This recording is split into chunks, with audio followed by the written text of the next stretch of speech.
భద్రాద్రి కొత్తగూడెం జిల్లా ఇల్లందు నియోజకవర్గం టేకులపల్లిలో పేరొందిన బ్రాండ్లు అందుబాటులో లేకుండా కేవలం బెల్ట్ షాపులో అమ్ముతున్నారని, ఒక్కో బాటిల్పై 20 నుంచి 30 రూపాయలు అధికంగా వసూలు చేస్తున్నారని, ఒకేసారి 4 వైన్ షాపులపై దాడి చేసి మద్యం స్టాక్ ఎత్తుకెళ్లిన మహిళలు, గ్రామస్తులు కేసు నమోదు చేసుకుని దర్యాప్తు చేపట్టిన పోలీసులు.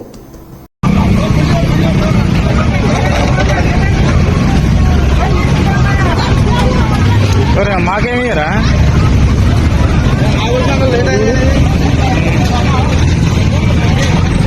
మామూలు లూటీ చేయాలి, బుద్ధ వాళ్ళు లూటీ 2-3 షాపులు అయిపోయినాయి.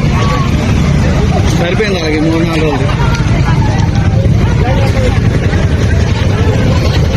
పండగ మొత్తం అయిపోయింది.